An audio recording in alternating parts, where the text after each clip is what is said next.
जय हिंद साथियों। आज की इस वीडियो में आरआरबी ग्रुप डी एग्जाम के लिए साथियों मॉडल पेपर नंबर 1 हम लोग देखेंगे और मैं आपको साथियों बता देना चाहता हूं कि टोटल 10 मॉडल पेपर हम लोग देखेंगे, जिसमें से पहला मॉडल पेपर आपके सामने है। हर एक मॉडल पेपर में आपके सामने विज्ञान के क्वेश्चन होंगे, करंट अफेयर के क्वेश्चन होंगे, रीजनिंग और मैथ्स के क्वेश्चन होंगे। मेरा मानना है कि अगर आप इन 10 मॉडल पेपर को अपने पेपर से पहले अगर आप तैयार कर लेते हैं, क्योंकि ये 10 एक्सपेक्टेड मॉडल पेपर है साथियों और संपूर्ण सिलेबस का निचोड़ आपको मिलेगा साथियों। इन मॉडल पेपर में सबसे इंपॉर्टेंट और सबसे शानदार क्वेश्चंस आपको यहां पर देखने को मिलेंगे। तो मेरा मानना है कि पेपर आपका साथियों पास हो जाना चाहिए, क्योंकि बहुत मेहनत के साथ साथियों ये 10 मॉडल पेपर आपके लिए तैयार किए गए। दूसरी बात साथियों आप लोग सुन लीजिए, क्योंकि अब पेपर का साथियों अंतिम दिन है, इसलिए मेहनत को अपनी डबल ट्रिपल कर दीजिए अगर आप वाकई में आरआरबी ग्रुप डी के एग्जाम में साथियों सिलेक्शन पाना चाहते हैं। तो तैयार हो जाइए। सबसे पहले विज्ञान के मैं आपको 25 सवाल कराऊंगा। कितने सवाल इसमें से सही होते हैं ये आप लोग एक बार चेक करके कमेंट सेक्शन में जरूर बताइएगा। पहला सवाल आपकी स्क्रीन पर है, आनुवंशिकी का जनक किसे कहा जाता है, यानी कि फादर ऑफ जेनेटिक्स किसे कहा जाता है? तो ग्रेगर जॉन मेंडल इनका नाम है, इनको ही आनुवंशिकी का जनक कहा जाता है। अगला देखिए, निकट दृष्टि दोष को ठीक किया जाता है, किस लेंस का इस्तेमाल किया जाता है निकट दृष्टि दोष में? तो आपको ध्यान रखना है अवतल लेंस का इस्तेमाल किया जाता है, और अगर दूर दृष्टि दोष होता है साथियों तो उत्तल लेंस का इस्तेमाल किया जाता। अगला सवाल देखिए साथियों, मायोपिया जो है ना साथियों, ये किस अंग का रोग है? मायोपिया की अगर बात करते हैं तो ये आंख से संबंधित रोग है, आंसर आपका इसलिए ऑप्शन नंबर बी होगा। उसके बाद देखिए, निम्नलिखित में से किस तत्व की कमी से घेंगा नामक रोग होता है? तो आपका जवाब अगर आयोडीन है तो आपका जवाब बिल्कुल सही है साथियों, आयोडीन की कमी से ही घेंगा नामक रोग होता है। निम्नलिखित में से किस हार्मोन को लड़ो और उड़ो हार्मोन कहते हैं, यानी कि कौन सा हार्मोन है? तो मैं कहूंगा उस हार्मोन का नाम है एड्रीनेलिन। क्या? एड्रीनेलिन इस हार्मोन का नाम है और इसको ही लड़ो और उड़ो हार्मोन कहा जाता है। डायलिसिस किस अंग से संबंधित है आपसे पूछा जा रहा है, तो डायलिसिस की अगर बात करें ये वृक्क से संबंधित है। राइट आंसर आपको ऑप्शन नंबर डी हो जाता है। कह रहे कि एक स्वस्थ मनुष्य एक दिन में कितनी मात्रा में मूत्र उत्सर्जित करता है, ये आपसे यहां पर साथियों कुल मिला के पूछा जा रहा है। तो आप लोग ध्यान रखेंगे 1.5 लीटर यानी कि 1.5 लीटर, ये एक स्वस्थ मनुष्य एक दिन में इतनी मात्रा में मूत्र उत्सर्जित करता है। उसके बाद देखिए साथियों, सबसे पहले कोशिका यानी कि सेल, इसकी खोज किसके द्वारा की गई थी आपसे पूछा जा रहा है। तो आपको ध्यान रखना है रॉबर्ट हुक ने ही कोशिका की खोज की थी। अगला सवाल देखिए, कोशिका सिद्धांत यानी कि सेल थ्योरी का प्रतिपादन किसके द्वारा किया गया था? तो ये दो नाम आप लोग ध्यान रखेंगे, शॉन और श्लाइडन, इनके द्वारा ही साथियों कोशिका का सिद्धांत प्रतिपादित किया गया था। सही जवाब आपको ऑप्शन नंबर ए हो जाता है। सबसे छोटा जीवित पक्षी कौन सा है आपसे यहां पर पूछा जा रहा है? हमिंग बर्ड है, कैनरी है, डव है, गौरैया है? तो आपका जवाब ऑप्शन नंबर ए यानी कि हमिंग बर्ड जो है ना ये सबसे छोटा जीवित पक्षी है। राइट आंसर आपको ऑप्शन नंबर ए है।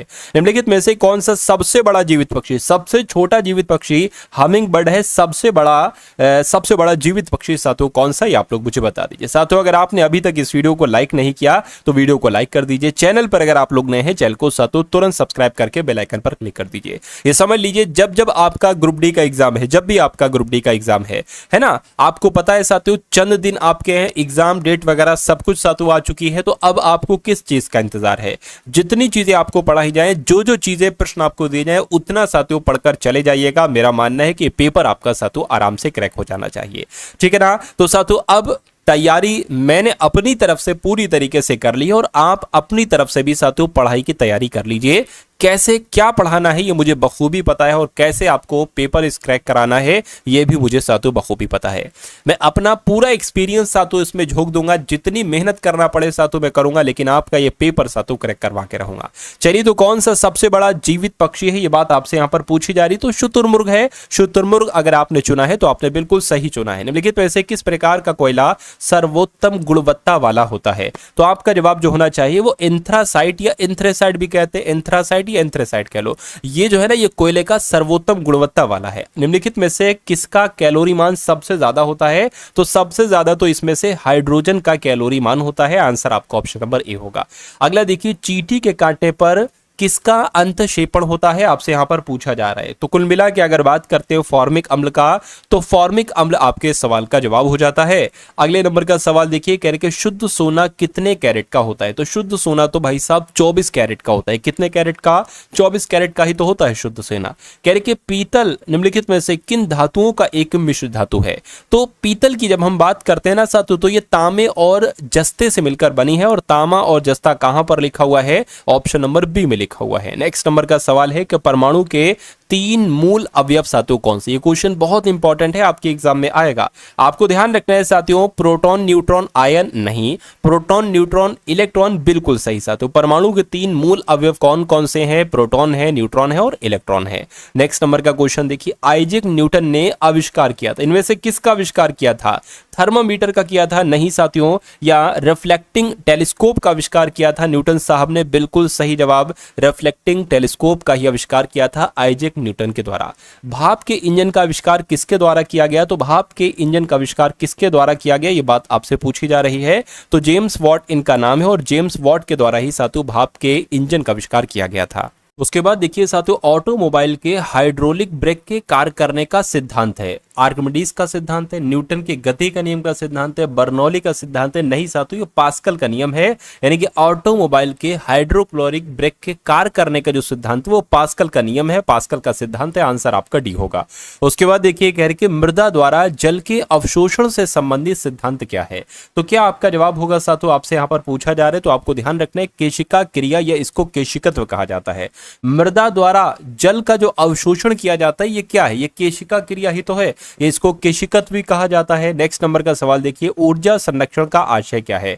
तो ऊर्जा संरक्षण की अगर बात करते हैं, ऊर्जा का सृजन और विनाश होता है? नहीं, ऊर्जा का सृजन हो सकता है, या ऊर्जा का सृजन नहीं हो सकता, या ऊर्जा का ना तो सृजन हो सकता है और ना ही विनाश हो सकता है। ये कथन बिल्कुल सही है, इसी को ही कहा जाता है साथियों ऊर्जा का संरक्षण। ऊर्जा का ना तो सृजन किया जा सकता है और ना ही इसका विनाश किया जा सकता है। कार्बोरेटर का उपयोग किया जाता है साथियों, क्यों किया जाता है? इंजन को पेट्रोल की आपूर्ति कराने के लिए नहीं, पेट्रोल के साथ वायु को मिश्रित करने के लिए कार्बोरेटर का इस्तेमाल किया जाता है। मैं कहूंगा बिल्कुल सही, सही जवाब आपका ऑप्शन नंबर बी है। पनडुब्बियां पानी में चलती हैं, उनके इंजनों में निम्नलिखित में से किस ईंधन का प्रयोग किया जाता है? तो साथियों डीजल का प्रयोग किया जाता है। ये क्वेश्चन इंपॉर्टेंट है, आप लोग यहां पर याद रखेंगे। नेक्स्ट नंबर का सवाल आपकी स्क्रीन पर है, आपसे कहा जा रहा है कि दाब की इकाई क्या है। तो दाब की इकाई क्या है साथियों? न्यूटन बटे मीटर स्क्वायर है। ये बात आप लोग ध्यान रखेंगे, न्यूटन बटे मीटर स्क्वायर यही प्रेशर की इकाई है, दाब की इकाई है। चलिए, तो लगभग 25-26 सवाल साथियों आपने देखे साइंस के। अब लगभग पूरे के पूरे 20 सवाल आपके ग्रुप डी एग्जाम के लिए, स्पेशली ग्रुप डी एग्जाम के लिए करंट अफेयर के हम लोग देख लेते हैं, क्योंकि आपके एग्जाम में लगभग 15 से 20 से सवाल साथियों करंट अफेयर के पूछे जाएंगे। तो जो 2026 के एकदम टॉप लेवल के क्वेश्चन है, इनको साथियों आप लोग जरूर देख लीजिएगा। और मैं कहूंगा जितनी भी मैं आपको क्लासेस दे रहा हूं, उनमें जितने जितने करंट अफेयर के क्वेश्चन है उनको अगर आप देख लेते हैं, तो आपके रियल शिफ्ट में एग्जाम में जितने भी करंट अफेयर के लगभग से लगभग सवाल आएंगे, वो सब आपको साथियों पढ़ाए हुए ही मिलेंगे। बस मेहनत आपको करते जाना है, कोई शॉर्ट ट्रिक नहीं है एग्जाम पास की, सिर्फ मेहनत करना ही साथियों है। मैं अपने अनुभव के आधार पर आपको वो सारे करंट अफेयर के सवाल एक तरीके से साथियों निकाल कर दूंगा, या अनुभव के आधार पर दूंगा, मॉडल पेपर में साथियों दूंगा, जिससे आपका पेपर अच्छे से पास हो सके, जिससे आपका एक सिलेक्शन साथियों पक्का हो जाए साथियों ग्रुप डी एग्जाम में। चलिए, तो इन सवालों को आप लोग देखिए, किस राज्य में कहने के साथियों यहां पर किस राज्य में भदरसा कस्बे का नाम बदलकर भरतनगर किया गया है। तो यह काम उत्तर प्रदेश में किया गया है। सही जवाब आपका ऑप्शन नंबर सी होगा। कहां भारत की पहली स्पेस एक्सप्लोरेशन गैलरी का उद्घाटन किया गया है। तो यह तो साथियों भोपाल में किया गया, यानी कि भोपाल में भारत की पहली स्पेस एक्सप्लोरेशन गैलरी का उद्घाटन किया गया है। किस राज्य सरकार ने भारत के पहले एआई विश्वविद्यालय की स्थापना की घोषणा की है। तो आपका जवाब साथियों कर्नाटक हो जाएगा, क्योंकि कर्नाटक राज्य सरकार ने ही भारत के पहले एआई विश्वविद्यालय की स्थापना की घोषणा की है। अगला देखिए, कह रहे कि किस राज्य ऊंझा जीरा और ऊंझा सौफ को भौगोलिक संकेत यानी कि जीआई टैग दिया गया है। तो ये गुजरात के दिया गया, यानी कि गुजरात राज्य का जीरा या गुजरात राज्य का सौफ, इसको जीआई टैग दिया गया है। क्वेश्चन साथियों बहुत इंपॉर्टेंट है। कह रहे कि Fortune India most powerful women 2026 की सूची में किस भारतीय महिला को शीर्ष स्थान प्राप्त हुआ है। तो इनका नाम नीता अंबानी अंबानी हैं और नीता अंबानी को ही साथियों महिला की लिस्ट में टॉप स्थान प्राप्त हुआ है साथियों, Fortune India most powerful women की लिस्ट में साथियों। अगले नंबर का सवाल देखिए, भारतीय रिजर्व बैंक ने आंतरिक लोकपाल का तीसरा वार्षिक सम्मेलन कहां पर आयोजित किया है? तो साथियों कहां पर आयोजित किया गया है? मैं वो कहूंगा मुंबई में आयोजित किया गया है। मुंबई आपके सवाल का जवाब होगा। विंबलडन टेनिस टूर्नामेंट में पुरुष सिंगल्स का खिताब किसने जीता है? तो किसने जीता है? इनका नाम है जैनिक सिनर, और जैनिक सिनर ने ही विंबलडन टेनिस टूर्नामेंट में पुरुष सिंगल्स का खिताब जीता है। अगला देखिए साथियों, भारत की पहली हाइड्रोजन ट्रेन प्रधानमंत्री मोदी के द्वारा लॉन्च की जाएगी, लेकिन कहां पर लॉन्च की जाएगी आपको ध्यान रखना है साथियों। हरियाणा राज्य में लॉन्च की जाएगी। भारत की पहली हाइड्रोजन ट्रेन प्रधानमंत्री के द्वारा हरियाणा में लॉन्च की जाएगी।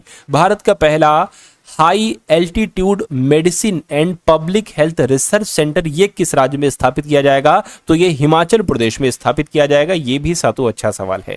जितने भी करंट अफेयर के सवाल हैं उनको देखिए, करंट अफेयर पर पकड़ बनाइए और विज्ञान पर पकड़ बनाइए, क्योंकि मैथ रीजनिंग तो मैं आपकी बहुत अच्छी करवा दूंगा साथियों। और मैथ रीजनिंग में ये समझ लीजिए पूरे में से पूरे नंबर आपके आएंगे। बस यकीन के साथ जितनी चीजें मैं आपको करवा रहा हूं उतनी चीजें आप लोग करिए। 10 मॉडल पेपर मैं आपको दूंगा, इनको आप लोग साथियों जरूर कर लीजिए। करिए, भारत का पहला high altitude medicine and public health research centre की किस राज्य में स्थापित किया जाएगी? तो अभी मैंने आपको बताया हिमाचल प्रदेश, तो हिमाचल प्रदेश आपके सवाल का जवाब है। नेक्स्ट नंबर का सवाल देखिए, करके हाल ही में साहित्य अकादमी पुरस्कार विजेता पूमानी का निधन हुआ है, वो कौन थे? तो वो एक लेखक थे। कौन थे साथियों? वो एक लेखक थे। आंसर आपको ऑप्शन नंबर सी हो जाता है। चलिए नेक्स्ट नंबर का सवाल आपकी स्क्रीन पर, इसको देखिए और बताइए आपका जवाब क्या होगा। साथियों एक चीज मैं आपको यहां पर बता देना चाहता हूं कि अगर आप अपने ग्रुप डी एग्जाम को साथियों आसानी से पास करना चाहते हैं तो आपके लिए कुछ इंपॉर्टेंट क्वेश्चंस की पीडीएफ तैयार की गई। मेरा मानना है कि अगर आप ये पीडीएफ देख लेते हैं तो आपका ये पेपर पास हो जाना चाहिए।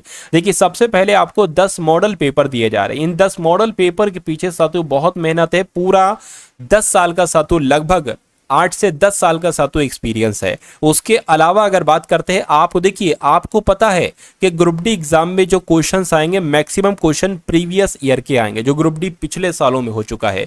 तो प्रीवियस ईयर की भी आपको शिफ्ट दी जा रही है और सॉल्यूशन के साथ दी जा रही है। तो इसमें से बहुत सारे क्वेश्चन आएंगे, इसमें से बहुत सारे क्वेश्चन आएंगे। और तीसरी पीडीएफ आपको दी जा रही है इंपॉर्टेंट करंट अफेयर 2026 के क्वेश्चन की। ये तो लगभग 15 से 20 क्वेश्चन आएंगे। तो मेरा मानना है अगर आप इतनी पीडीएफ को अच्छे तरीके से देख लेते हैं तो आपका ये पेपर क्रैक हो जाना चाहिए। और ये पीडीएफ आपके लिए मेहनत के साथ तैयार की गई, इसलिए इसका एक छोटा सा प्राइस रखा गया है 45 रुपए। अगर आप ये कैसे आप पीडीएफ प्राप्त कर सकते हैं, डिस्क्रिप्शन में एक लिंक है आरआरबी ग्रुप डी पीडीएफ का, उस लिंक पर आप क्लिक करेंगे तो आप हमारे व्हाट्सएप पर आ जाएंगे। वहां पर आपको एक क्यूआर कोड दिया जाएगा, उस क्यूआर कोड पर 45 का पेमेंट करेंगे तो ये सारी पीडीएफ आपको यहीं पर भेज दी जाएगी। तो एग्जाम में चाहे जितना समय बचा हो, कम समय बचा हो, इस पीडीएफ को एक बार लीजिएगा और जितना देख सकते हैं साथियों सरसरी निगाहों से एक बार देख लीजिएगा और पेपर देने आप लोग चले जाइएगा। चलिए साथियों नेक्स्ट नंबर का सवाल आपकी स्क्रीन पर है जो कि बहुत इंपॉर्टेंट है। कह रहे कहां मात्र 1 घंटे में, है ना, 1 घंटे में 3,61,000 पौधे लगाकर गिनीज वर्ल्ड रिकॉर्ड बनाया गया है। तो ये गुजरात के अहमदाबाद में ये काम हुआ है, 3,61,000 पौधे। और सबसे बड़ी बात यह है कि मात्र 1 घंटे में। अगला देखिए, शेख हमद बिन खलीफा अल थानी किस देश से संबंधित थे जिनका 74 वर्ष की आयु में साथियों निधन हो गया है? तो ये कतर से संबंधित है। उसके बाद देखिए साथियों, किसने इंटरनेशनल फिजिक्स ओलंपियाड 2026 में स्थान हासिल किया है? तो किसने साथियों, अपने देश भारत ने इंटरनेशनल फिजिक्स ओलंपियाड 2026 में स्थान हासिल किया है। अगला देखिए साथियों, यूसीसी के लिए गठित उच्च स्तरीय समिति का अध्यक्ष किसको नियुक्त किया गया है? यह बात आपसे यहां पर साथियों पूछी जा रही। फटाफट साथियों राइट आंसर की अगर बात करें तो रंजना प्रकाश देसाई आपके सवाल का जवाब है। यानी कि यूसीसी के लिए गठित उच्च स्तरीय समिति के अध्यक्ष कौन बनाए गए हैं? रंजना प्रकाश देसाई बनाए गए हैं। अगले नंबर का सवाल देखिए, हाल ही में अडानी डिफेंस एंड एरोस्पेस ने कहां दक्षिण एशिया का सबसे बड़ा निजी मिसाइल निर्माण इकोसिस्टम स्थापित करने की घोषणा की है? तो यह मध्य प्रदेश में साथियों स्थापित किया जाएगा। यह बात आप लोग ध्यान रखेंगे। अगला सवाल देखिए, कौन सा राज्य भारत में प्रति व्यक्ति आय की रैंकिंग में सबसे ऊपर रहा है? तो आपका जवाब यहां पर सिक्किम हो जाएगा, क्योंकि सिक्किम राज्य पूरे भारत में प्रति व्यक्ति आय की रैंकिंग में टॉप पर रहा है। अगला देखिए, भारत और किस देश ने हॉकी में 100 वर्षों की खेल साझेदारी का जश्न मनाया है। तो मैं कहूंगा साथियों, भारत और न्यूजीलैंड देश ने हॉकी में 100 वर्षों की खेल साझेदारी का जश्न मनाया है। और एरो इंडिया 2027 नामक एशिया के सबसे बड़े एयर शो के 16वें संस्करण का आयोजन कहां पर किया जाएगा साथियों? बेंगलुरु में किया जाएगा। तो बेंगलुरु आपके सवाल का जवाब होगा। अगला सवाल देखिए, जापानी माचा चाय का उत्पादन करने वाला भारत का पहला राज्य साथियों कौन सा बना है? तो कौन सा बना है भारत का पहला राज्य? मैं कहूंगा असम बना है। असम आपका यहां पर जवाब हो जाता है। अगला सवाल साथियों, तो अब आपके सामने देखिए, आपको भी पता है कि लगभग पूरे 35 सवाल साइंस के आएंगे और करंट अफेयर के आएंगे, बाकी के रीजनिंग के सवाल आएंगे। तो अब साथियों मैंने रीजनिंग के बहुत अच्छे और बहुत शानदार सवाल ले रखे हैं, क्योंकि ये वैसे सवाल हैं जिस टाइप के सवाल साथियों रेलवे ग्रुप डी के एग्जाम में आते हैं। इसलिए आप इन सवालों को बहुत ध्यानपूर्वक देखिए। रीजनिंग सबसे स्कोरिंग है और रीजनिंग को करना सबसे आसान है, इसलिए रीजनिंग पर पूरी कमांड होना आपके लिए बहुत जरूरी है। पूरे के पूरे 30 सवाल पूछे जाएंगे रीजनिंग के। मेरा मानना है कि अगर 30 में से 30 आप बिल्कुल सही करना चाहते हैं तो टारगेट सिलेक्शन की हर एक क्लास को आप लोग देखिए। चलिए तो इस सवाल को सॉल्व करते बहुत आसानी से। कहा जा रहा है कि रेलगाड़ी को बस कहते हैं, बस को ट्रैक्टर कहते हैं, है ना, और ट्रैक्टर को कार कहते हैं और कार को साइकिल कहा जाता है। तो खेत जोतने के लिए किसका प्रयोग करेंगे? भाई साहब, खेत जोतने के लिए ट्रैक्टर का प्रयोग किया जाता है। लेकिन ट्रैक्टर को यहां पर क्या कहा गया है? देखिए, ट्रैक्टर को यहां पर कार कहा गया है, तो कार आ जाएगा, यानी कि कार आपके सवाल का जवाब होगा। तो कार जिनका भी आंसर है उनका जवाब बिल्कुल करेक्ट हो जाता है। अगला सवाल देखिए, यह बहुत शानदार सवाल है। आपसे कहा जा रहा है कि यदि अंकित प्रियंका के पुत्र का भाई है। अब देखिए, तो प्रियंका का अंकित का प्रियंका से क्या संबंध होगा? यहां से एक चीज देखिए, प्रियंका के पुत्र, अब मान लीजिए प्रियंका, ये मैंने लिखा प्रियंका की अगर हम बात करें किसका जिक्र है? प्रियंका के पुत्र का जिक्र है, तो प्रियंका का पुत्र हो गया। अच्छा, कह रहे कि प्रियंका के पुत्र का पुत्र, तो प्रियंका के पुत्र का पुत्र हो गया। और फिर कहा जा रहा है प्रियंका के पुत्र का भाई, तो पुत्र के पुत्र का भाई साथियों ये हो जाएगा, ठीक है ना। यानी कि प्रियंका का ये पुत्र है, फिर उसका ये पुत्र है, और फिर ये है भाई है। तो कह रहे कि अंकित का प्रियंका से क्या संबंध है? अंकित से, अच्छा ये भाई जो है, ये असल में भाई कौन है? यही अंकित है। भाई कौन है? यही अंकित है। कि अंकित जो है ना, ये प्रियंका के पुत्र का भाई है। तो देखिए, अंकित का प्रियंका से क्या संबंध, यानी कि प्रियंका क्या कहेंगी अंकित को? जैसे ये है वैसे ये है, यानी कि प्रियंका के पुत्र का पुत्र ये भी है और प्रियंका के पुत्र का पुत्र ये भी है। तो पुत्र के पुत्र को क्या कहा जाता है भाई साहब? पुत्र के पुत्र को तो पोता कहा जाता है। तो पोता आपके सवाल का जवाब होगा। अगले नंबर का सवाल साथियों आपके स्क्रीन पर है, देखिए सवाल को और बताइए आपके इस सवाल का जवाब क्या हो सकता है। चलिए साथियों देखते हैं हम लोग इस सवाल को। और ये सवाल एक ऐसा सवाल सेम टू सेम आएगा जरूर, बस नंबर वगैरह चेंज हो सकते हैं। देखिए, आपसे कहा जा रहा है कि विवेक उत्तर की ओर 25 मीटर चलता है, ठीक है, उत्तर की ओर 25 मीटर चलता है, उत्तर की ओर 25 मीटर चला दी। अच्छा, यहां पर कोई ये नहीं है कि भाई आपसे सिर्फ इतना पूछा जा रहा है विवेक अब किस दिशा में चल रहा है, तो वो दिशा बताना है, जरूरी नहीं अब हम यहां पर 25 लिखेंगे, है ना। तो उत्तर की ओर चलता है 25 मीटर, ठीक है, उसके बाद दाएं मुड़ता है 20 मीटर चलता है, दाएं मुड़ा दिया, फिर बाएं मुड़ता है 22 मीटर चलता है, उसके बाद दाएं मुड़ता है, फिर से भैया वो दाएं मुड़ता है 28 मीटर चलता है, फिर बाएं मुड़ता है, फिर बाएं मुड़ जाता है, और फिर 20 मीटर चलता है, और अंत में दाएं मुड़ता है, अंत में दाएं मुड़ गया, 18 मीटर चलता है। तो बताओ विवेक अब किस दिशा में चल रहा है? तो बताइए भाई साहब ये कौन सी दिशा है? ये दिशा तो पूर्व दिशा कहलाई जाती है। तो पूर्व अगर आपका जवाब है तो आपका जवाब बिल्कुल सही है, आंसर आपका ए हो जाता है। नेक्स्ट नंबर का सवाल आपकी स्क्रीन पर, देखिए साधारण पासा कौन सा होगा? इसमें से साधारण पासा आपको यहां पर कुल मिला के बताना है। देखिए, साधारण पासा वो पासा होता है जिसकी दो सतह होती है ना, उनका योगफल 7 होता है। क्या उनका योगफल कितना हो जाता है साथियों? वो 7 हो जाता है, ये आपसे पूछा जा रहा है। इसमें ऐसा नहीं, इसमें ऐसा है नहीं, इसमें ऐसा नहीं, इसमें आपको दिख रहा है 5 और 2 मिलकर साथियों 7 बन रहे हैं, तो ये आपका साधारण पासा हो जाएगा, ठीक है ना। और 2 विपरीत फलकों का योग 7 नहीं होना चाहिए। तो कुल मिला के सिर्फ इसी पासे में ऐसा दिख रहा था कि, है ना, पास पास की जो है उनका योगफल 7 हो रहा था, बाकी किसी में नहीं है 7, तो इसमें भी देख लीजिए, इसमें तो आंसर आपका डी है, तो बिल्कुल करेक्ट है। उसके बाद देखिए कहा जा रहा है कि एक घड़ी सुबह 8:45 से सुबह 10:12 तक चलती है। बताइए इसमें से क्या कह रहे हैं साथियों, बताइए इतने समय के दौरान घंटी की सुई कितने डिग्री चलेगी, यानी कि 8:45 से 10:12 तक घंटे की सुई कितने डिग्री चलेगी। बहुत आसान सा सवाल है। पहले सबसे देख लीजिए 8:45 से 10:12 जो बजा है इसमें कितने मिनट आ रहे हैं।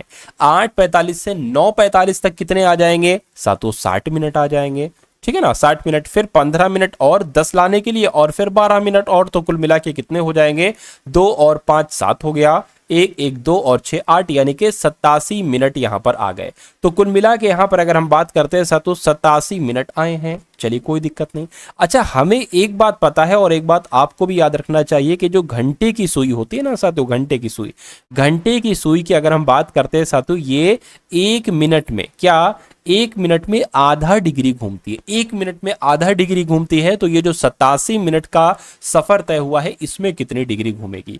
तो कोई दिक्कत नहीं साथियों, आपको क्या इसका आधा, भाई 1 मिनट में आधा डिग्री घूमती है तो 87 मिनट में साथियों इतने डिग्री घूमेगी। इसको भाग कर लीजिए, 2 चौक 8, 2 तिया 6 और 2 पंजे 10, यानी कि साढ़े 43 डिग्री घूमेगी। तो 43 डिग्री कहां पर लिखा हुआ है, ऑप्शन नंबर सी में लिखा हुआ है। तो जिनका आंसर ऑप्शन नंबर सी के साथ है, मैं कहूंगा आंसर आपका बिल्कुल करेक्ट हो जाता है भाई। बहुत बढ़िया, वेरी गुड क्लास। अगला सवाल आपकी स्क्रीन पर है, देखिए सवाल को और बताइए आपका जवाब क्या होगा। आपसे कहा जा रहा है कि 5 लड़कियां हैं, यानी कि बी एच ओ एम और एस, एक वृत्त में केंद्र की ओर मुंह करके बैठी हैं।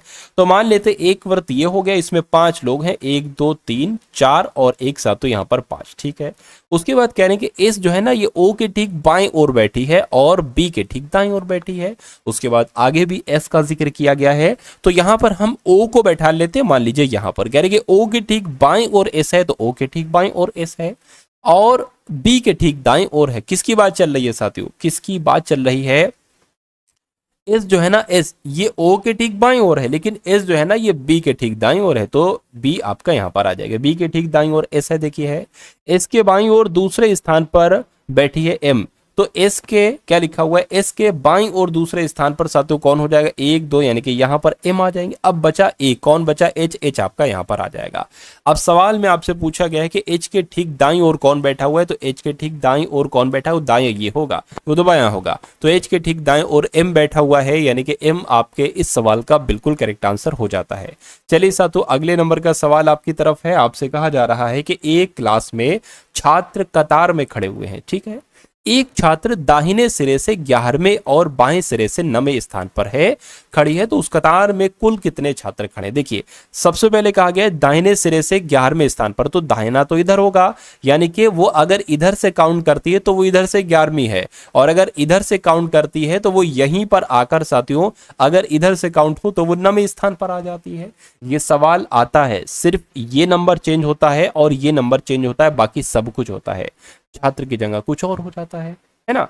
तो कुल मिला के अगर कभी भी ऐसा सवाल आए कि एक व्यक्ति है जो कि दाएं सिरे से इतने नंबर पर है और बाएं सिरे से अगर उसको काउंट करते हैं तो इतने नंबर पर है, बताइए टोटल कितने लोग हैं। तो इन दोनों नंबर को जोड़ दो, सिंपल सी बात है, 9 + 11 को जोड़ दो, लेकिन बाद में उसमें से 1 घटा दो। तो 9 11 कितना हो जाएगा, 20 हो जाएगा, 1 घटाओगे तो कितना हो जाएगा, 19 हो जाएगा। आपको अगली बार अगर ये सवाल आए तो ये सब करने की जरूरत नहीं है नाटक, सिंपल सी बात है, इनको जोड़कर 1 घटा दो, 2 सेकंड में आंसर आ जाएगा। आंसर जिनका ऑप्शन नंबर ए है तो बिल्कुल करेक्ट है। अगले नंबर का सवाल आपकी स्क्रीन पर है। साथियों वीडियो को अगर लाइक नहीं किया तो वीडियो को लाइक कर दीजिए, चैनल पर नए हैं चैनल को सब्सक्राइब करके बेल आइकन पर क्लिक कर दीजिए और एक जय हिंद का कमेंट भी आप लोग जरूर कर दीजिएगा। चलिए उसके बाद देखिए साथियों अगले नंबर का सवाल आपकी स्क्रीन पर, ये बहुत शानदार सवाल है, एक अच्छा कॉन्सेप्ट है। ये देखिए कहा जा रहा है कि z y से छोटा है लेकिन x से लंबा है, तो भैया जैसे जैसे कहा जाए वैसे वैसे हम करते जाएंगे। y से छोटा है z, तो ठीक है, y से छोटा कौन हो जाएगा साथों, z हो जाएगा। y से छोटा z है, लेकिन z जो है ना ये y से छोटा है, लेकिन z y से तो छोटा है लेकिन z x से लंबा है, यानी कि z जो है साथों ये x से लंबा है, ठीक है, x से लंबा हो गया। उसके बाद कहने के w z से छोटा है, w z से छोटा, अच्छा z से छोटा w है तो w यहां पर आ जाएगा, w z से छोटा, लेकिन w जो है ये x से लंबा। देखिए w z से छोटा है, लेकिन w जो है ये x से लंबा है। तो w जो है वो x से लंबा है, देखिए बिल्कुल बात सही कही है, x से लंबा ही तो है w। उसके बाद कहने कि v y से छोटा है, अच्छा तो v यहां पर आ जाएगा, v y से छोटा हो गया, लेकिन z से लंबा है, देखिए z से लंबा हो गया v। तो कुल मिला के 5 लोग थे, पांचों कतार में बैठ गए करके सबसे छोटा कौन है, सबसे छोटा x है। तो x आपके सवाल का बिल्कुल सही जवाब हो जाता है। नेक्स्ट नंबर का सवाल आपकी स्क्रीन पर है, आपसे कहा जा रहा है कि एक नंबर सीरीज का सवाल है, 17 है, 19 है, 23 है और उसके बाद सातों 29 है और उसके बाद यहाँ पर 37 है। अगले नंबर क्या हो सकता है ये बात आपको बताना है। देखिए साथियों, सबसे पहले सिंपल सी बात है, 2 बढ़ाया गया है, यहाँ पर 4 बढ़ा दिया गया है और यहाँ पर सातों 6 बढ़ा दिया गया है और यहाँ पर 8 बढ़ा दिया गया है। जाहिर सी बात है 2 4 6 8, तो यहाँ पर 10 बढ़ाया जाएगा, तो 10 बढ़ाया जाएगा 47 आ जाएगा। 47 ऑप्शन में है, मैं कहूँगा बिल्कुल ऑप्शन में, आंसर आपका ए हो जाता है। अगले नंबर का सवाल आपकी स्क्रीन पर है, आपके सामने यहाँ पर कथन दे रखे हैं और आपके सामने यहाँ पर निष्कर्ष दे रखे हैं। आपसे कहने के कुछ फल मीठे हैं, तो मान लीजिए साथों ये क्या हो गए, ये फल हो गए। कुछ फल मीठे हैं, तो मान लीजिए साथों इतने फल क्या हो गए, मीठे हो गए। सभी मीठे जो, यानी कि सभी मीठे जो है ना, ये क्या है, ये खट्टे हो गए। ठीक है, अब निष्कर्ष देखिए, बताइए कौन सही है कौन सा गलत है। कह रहे कि कुछ फल खट्टे हैं, कुछ फल खट्टे हैं, ये बात बिल्कुल सही। इतने फल खट्टे हैं, बात बिल्कुल सही है। कुछ मीठे फल नहीं है, कुछ देखिए कभी भी अगर कथन में नहीं शब्द का इस्तेमाल नहीं है और निष्कर्ष में नहीं आ जाता है तो उसको आप कट कर देते हैं, यानी कि यहां पर पहला सही हो जाएगा, बाकी सारे साथियों क्या हो जाएंगे, गलत हो जाएंगे। तो अब साथियों उसके बाद आपके यहाँ पर मैथ्स के क्वेश्चन स्टार्ट हो चुके हैं। तो मैथ्स के टोटल कितने क्वेश्चन आएंगे, पूरे के पूरे साथियों 25 कॉन्सेप्ट आएंगे, यानी कि 25 सवाल साथियों आपके एग्जाम में आपको देखने को मिलेंगे। तो कुछ इंपॉर्टेंट कॉन्सेप्ट मैंने लिए हैं साथियों क्वेश्चंस के रूप में, इन क्वेश्चंस को आप लोग देख लीजिए। देखिए सिंपल सी बात है, आपको ऐसा एक सवाल देखने को मिलेगा, आपसे कहा जाएगा कि u अनुपात v का अनुपात है 4:7, यानी कि u अगर 4 है तो v 7 है, उसी प्रकार v अगर 9 है तो w 7 है। तो बस अगर u का मान 72 है तो आपसे क्या पूछा जा रहा है साथियों यहां पर, तो w का मान क्या होगा, है ना, ये होना चाहिए w का मान क्या होगा, ये बात आपको बताना। देखिए सबसे पहले अगर बात करें यहां पर, जैसे कि देखिए यहां पर आपको u v है ना और v और w का अनुपात दे रखा है, इनकी मदद से हम क्या बना सकते हैं, u अनुपात v अनुपात w बना सकते हैं। कैसे बना सकते हैं ये आप लोग सीखिए। देखिए u और v का अनुपात कितना है, 4:7 है और v अनुपात w का मान कितना है, 9:7 है। तो अगर आप ऐसे गुणा कर देते हैं तो आपको u अनुपात v अनुपात w निकल आएगा। 4 गुणा 9 से करिए, 4 9 36, ये हो गया आपका u। 9 7 63 होता है, 63 आपका हो गया v, और w की अगर बात करें 7 7 49, ये आपका हो जाएगा साथियों w। ठीक है ना, लेकिन यहां पर बताया गया है कि u जो है ना वो 36 नहीं 72 है। देखिए तो कुल मिला के 36 को डबल किया गया है ना, तो w को की भी हमें डबल करना पड़ेगा। तो साथियों यहाँ पर 98 आ जाएगा। 98 कहां पर है, 98 आपका ऑप्शन नंबर बी वाले में। उसके बाद देखिए साथियों अगला सवाल है, आपको इसका मान निकालना है, इसको कैलकुलेट करके बताना है साथियों यहाँ पर क्या आ सकता है। चलिए तो स्टार्ट करते हैं। देखिए 2 पंजे 10 और 11 है, यानी कि 11/2 यहाँ पर आ गया, माइनस ब्रैकेट के अंदर क्या है साथियों, 3 सही 1/4 है ना, तो 4 3 12 और 1 13, यानी कि 13/4 यहाँ पर आ गया, प्लस आपका कितना आ गया, 6 आ गया, माइनस आपका अब यहाँ पर क्या है 4, ये भाग करेंगे तो 2 एकम 2 2 दूना 4, यानी कि यहाँ पर 2 आ जाएगा। ठीक है, इतनी बात क्लियर हो गई। 11/2 माइनस, अब ब्रैकेट के अंदर साथियों क्या है, यहाँ पर क्या आ जाएगा, 6 माइनस 2 जाएगा, 4 बचेगा, तो 13/4 प्लस 4 यहाँ पर आ जाएगा। ठीक है ना, 4 यहाँ पर आ जाएगा, इसको कैलकुलेट कर लीजिए, बटे में 1 मान सकते हैं। नीचे देखिए, नीचे कैलकुलेट कर लेता हूँ, एक स्टेप हो जाएगा। उसके बाद देखते देखिए 11 बटा यहाँ पर 2 आ जाएगा। अब देखिए क्रॉस मल्टीप्लाई होगी, 13 एकम 13 आपका हो जाएगा, प्लस 4 चौक 16 हो जाएगा और बटे यहाँ पर 4 आ जाएगा। ठीक है, इतनी बात क्लियर है। 13 और 16 कितना हो जाएगा साथियों, यहाँ पर आपका 9 आ जाएगा, 2 यानी कि 29/4 माइनस 11/2 हो जाएगा।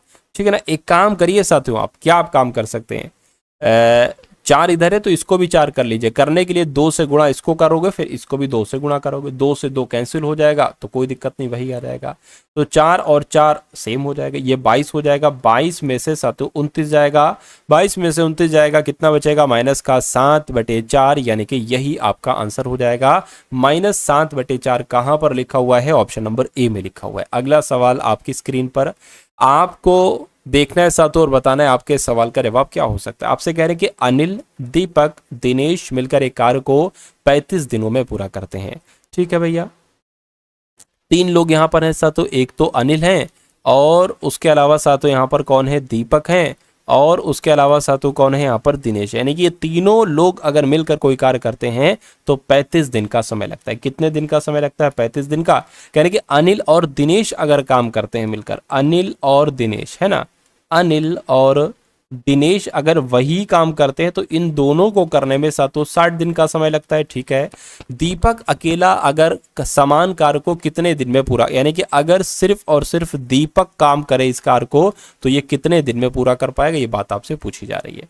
चलिए, तो एक ऐसा नंबर जो कि सातों इनको कैलकुलेट यहां पर कर सके क्या है, जो कि 35 से भी कट जाए और इससे 60 से भी कट जाए। देख लेते हैं सातों, 35 60 एलसीएम निकालना पड़ेगा। 5 से 5 7 35, 5 5 दूना 10, ये नहीं हो पाएगा। 7 आ जाएगा, 12 आ जाएगा, है ना, 7 5 35 भी तो बहुत ज़्यादा हो जाएगा ना। चलिए, तो फिर दूसरे मेथड की अगर हम लोग यहाँ पर बात करें तो उस मेथड से भी हम लोग यहाँ पर निकाल सकते हैं।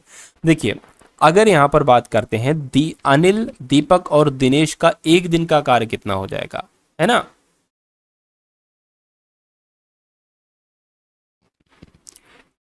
एक दिन का कार्य कितना हो जाएगा, 1/35 हो जाएगा। ठीक है, कोई दिक्कत नहीं।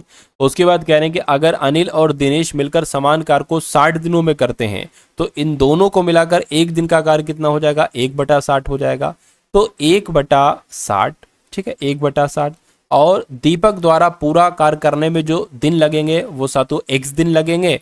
तो ये कितना कार्य करेगा, मान लीजिए 1/x करेगा, बराबर क्या आ जाएगा, 1 आपका यहाँ पर 1/60, 1/x बराबर 1/35 यहाँ पर आ जाएगा। इस यहाँ से आपको x का मान निकालना होगा। तो ये प्लस का उधर जाएगा, माइनस का हो जाएगा। 1/x बराबर 1/35 माइनस 1/60 यहाँ पर आ जाएगा। अब उसके बाद देखिए 60 की यहाँ पर आ जाएगा, 35 यहाँ पर आ जाएगा। देखिए 60 एकम 60 माइनस 35 एकम 35, नीचे क्या हो जाएगी, नीचे इन लोगों की गुणा हो जाएगी इन दोनों नंबर की। तो 0 आ जाएगा, 6 पंजे आपका 30 आ जाएगा, 6 3 18 और आपका एक 21 आ जाएगा। कितना बचेगा इसमें से, 25 बचेगा। यानी कि 1/x बराबर 25/2100 यहाँ पर आ जाएगा। इसको कैलकुलेट करिए, 5 पंजे 25 हो जाएगा, 5 चौक 20 हो जाएगा, 5 दूना 10 0 आ जाएगा, 5 एकम 5 5 8 40 हो जाएगा, 5 चौक इतना, यानी कि x बराबर जो आएगा वो 84 आएगा। तो मैं कहूंगा दीपक अकेला समान कार्य को कितने दिन में करेगा, 34 दिनों में करेगा, और यही आपका जवाब हो जाएगा। चलिए साथियों, अगले नंबर का सवाल है, यदि एक वस्तु का क्रय मूल्य 220 है और इसका लाभ 20% है तो वस्तु का विक्रय मूल्य कितना होगा, ये बात आपसे पूछी जा रही है। चलिए, एक वस्तु को अगर खरीदा गया है 220 रुपए में और इसको जो बेचा जाता है साथियों वो एक तरीके से 20% के लाभ पर बेचा जाता है। तो अगर 220 रुपए की वस्तु है, 20% के लाभ पर बेचा जाएगा तो 120% में बेचा जाएगा। तो कितने का बिकेगा, देख लीजिए, 0 से 0, 0 से 0 कैंसिल हो जाएगा। 22 की गुणा 12 से कर दीजिए, कितना आ जाएगा, 22 दूना 44 हो गया और ये आपका 22 हो जाएगा। 4 आ गया, 6 आ गया, 2, यानी कि 264 रुपए में बेचा जाएगा। राइट आंसर आपका ऑप्शन नंबर सी होगा। अगले नंबर का सवाल, और ये आपका आज की इस वीडियो का अंतिम सवाल है। आपसे क्या कहा जा रहा है, आपसे कहा जा रहा है कि एक कमरे की लंबाई, चौड़ाई और ऊंचाई 21 मीटर, 12 मीटर और 16 मीटर है। उस कमरे में रखी जाने वाली सबसे बड़ी सबसे बड़ी छड़ की लंबाई कितनी होगी, है ना। चलिए, कोई दिक्कत नहीं। कभी भी अगर ऐसा सवाल आता है तो आपको कुछ नहीं करना है, आपको सिर्फ साथों इसके अंदर क्या, लंबाई का स्क्वायर, चौड़ाई का स्क्वायर, ऊंचाई का स्क्वायर लिख देना है। तो लंबाई, चौड़ाई, ऊंचाई तो आपको दे रखी है साथों, यानी कि 21 का स्क्वायर प्लस 12 का स्क्वायर प्लस आपका 16 का स्क्वायर आ जाएगा। इसको कैलकुलेट करके आप आंसर बता सकते हैं।